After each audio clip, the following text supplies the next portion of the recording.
வணக்கம் நண்பர்களே, cricket arts YouTube channel மூலம் உங்களை சந்திப்பதில் மிக மகிழ்ச்சி. இன்று இலங்கை அணிக்கு வெற்றி வெற்றி வெற்றி. Sri Lanka won by 8 wickets. Oval மைதானத்தில் மூன்றாவது டெஸ்ட் போட்டியில் இலங்கை அணி வென்றுள்ளார்கள். இதில் நாங்கள் பார்க்க போனால் இங்கிலாந்து அணி ஃபர்ஸ்ட் இன்னிங்ஸில் முதலில் துடுப்படுத்தாட வந்தது. இங்கிலாந்து அணி ஃபர்ஸ்ட் இன்னிங்ஸில் டே 1-இல் 325 ஓட்டங்களை பெற்றுக் கொண்டது. 69 ஓவர்களுக்கு அனைத்து விக்கெட்டுகளை இழந்தார்கள் இங்கிலாந்து அணி ஃபர்ஸ்ட் இன்னிங்ஸில். இதில் அதிகூடிய ஓட்டங்களாக ஓலி போப் தான் பெற்றுக்கொண்டார். இங்கிலாந்து அணியின் கேப்டன் 154 ஓட்டங்களை பெற்றுக்கொண்டார். இவரை தவிர பென் டக்கெட் 86 ஓட்டங்களை பெற்றுக்கொண்டார் ஃபர்ஸ்ட் இன்னிங்ஸில். இலங்கை அணியின் பந்து வீச்சு என்று பார்க்க போனால் மிலன் ரத்நாயக்க தான் அதிகூடிய விக்கெட்டுகளை பெற்றுக்கொண்டார். ஃபர்ஸ்ட் இன்னிங்ஸில் 3 விக்கெட்டுகளை பெற்றுக்கொண்டார். வெறும் 13.1 பந்தில் 56 ஓட்டங்களை கொடுத்து 3 மெய்டன் ஓவர்களை அவர் போட்டிருந்தார். ஃபர்ஸ்ட் இன்னிங்ஸில் துடுப்படுத்தாட வந்த இலங்கை அணி 263 ஓட்டங்களை பெற்றுக்கொண்டது. இதில் அதிகூடிய ஓட்டங்களாக தலா 64 ஓட்டங்களை கமிந்து மெண்டிஸும் பத்தும் நிசங்கவும் பெற்றுக் கொண்டார்கள். இதில் இலங்கை அணியின் கேப்டன் பொறுப்பாக விளையாடினார் தனஞ்சய டி சில்வா. 111 பந்துகளை எதிர்கொண்டு 69 ஓட்டங்களை அடித்திருந்தார், 11 பவுண்டரிகள் உட்பட. இலங்கை அணி ஃபர்ஸ்ட் இன்னிங்ஸில் 263 ஓட்டங்களை பெற்றுக் கொண்டது. செகண்ட் இன்னிங்ஸை துடுப்படுத்தாட வந்த இங்கிலாந்து அணி 34 ஓவர்களில் அனைத்து விக்கெட்டுகளை இழந்தார்கள். டே 3-இல் 156 ஓட்டங்களுக்கு இங்கிலாந்து அணி சுருண்டது என்பதுதான் உண்மை. இதில் அதிகூடிய ஓட்டங்களாக ஜேம்ஸ் ஸ்மித் மட்டும்தான் பிரகாசித்திருந்தார். 67 ஓட்டங்களை பெற்றுக்கொண்டார். 50 பந்துகளில் 10 பவுண்டரி, 1 சிக்ஸர். அவருடைய ஸ்ட்ரைக் ரேட் 134. இவரை தவிர இங்கிலாந்து அணியில் செகண்ட் இன்னிங்ஸில் டான் லாரன்ஸ் மட்டும்தான் அதிகூடிய ஓட்டங்களாக 35 ஓட்டங்களை பெற்றுக்கொண்டார்.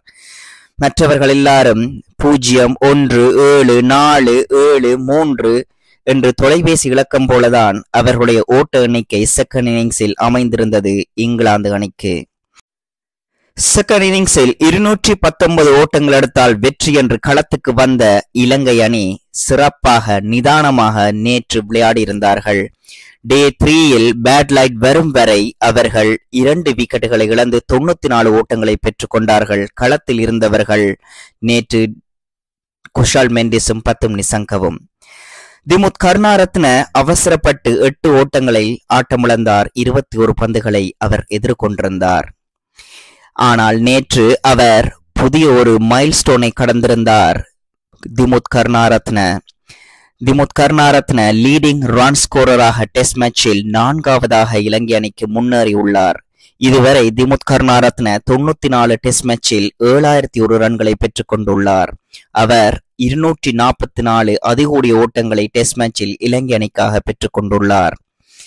இதில் முதலாவது இருப்பது யார் என்று சொன்னால் குமார் சங்கக்கார 12400 ஓட்டங்களை பெற்றுக் கொண்டுள்ளார். அவருடைய அதிகூடிய பெஸ்ட் 319. இரண்டாவதாக இருப்பது மஹேல ஜெயவர்தன.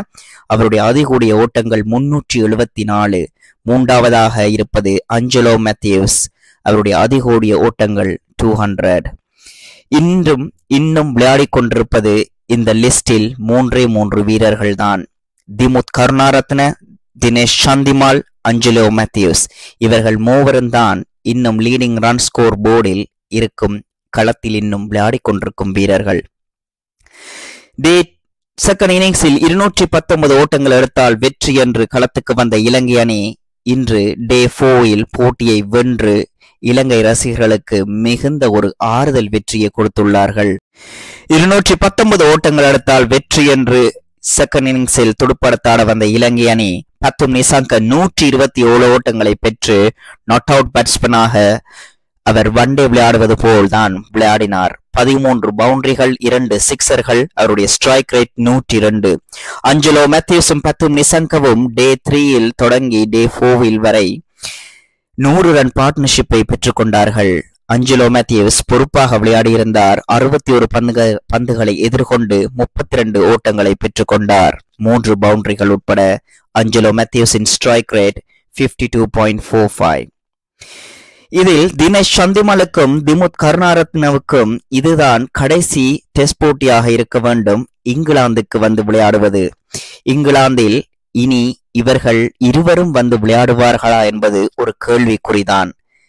தினேஷ் சந்திமால், திமுத் கருணாரத்ன, அஞ்சலோ மேத்யூஸ் கண்டிப்பாக இன்னும் 5 அல்லது 6 ஆண்டுகள் இலங்கை அணிக்காக டெஸ்ட் மேட்சில் பயணிப்பார் என்பதுதான் உண்மை. இதில் 2014க்கு பின் 2024 இங்கிலாந்தில் இலங்கை அணிக்கு டெஸ்ட் மேட்ச் வெற்றி ஒன்று கிடைத்துள்ளது. அதுவும் 10 ஆண்டுகள் கழித்து இங்கிலாந்துக்கு எதிராக இங்கிலாந்து மண்ணில் இலங்கை அணிக்கு வெற்றி.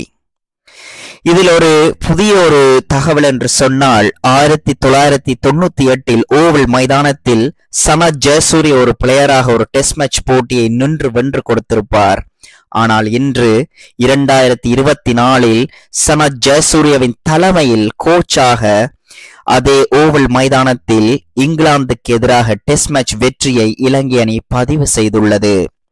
அந்த பேக்வர்ட் பாயிண்டில் பத்தும் நிசாங்க அடித்த பவுண்டரி இன்றைய டெஸ்ட் மேட்சின் வெற்றியை உறுதி செய்தது. இங்கிலாந்து அணிக்கு எதிராக நடைபெற்ற 3 டெஸ்ட் மேட்ச் தொடரில் இலங்கை அணிக்கு ஆறுதல் வெற்றி இன்றைய போட்டியில் அமைந்தது என்பதுதான் உண்மை. பொறுத்திருந்து பார்ப்போம். பத்தும் நிசாங்க தொடர்ந்து பயணிப்பார். இலங்கை அணிக்காக டெஸ்ட் மேட்சுகளிலும் அவர் தொடர்ந்தும் விளையாடுவார் என்று நாங்கள் நம்புவோம்.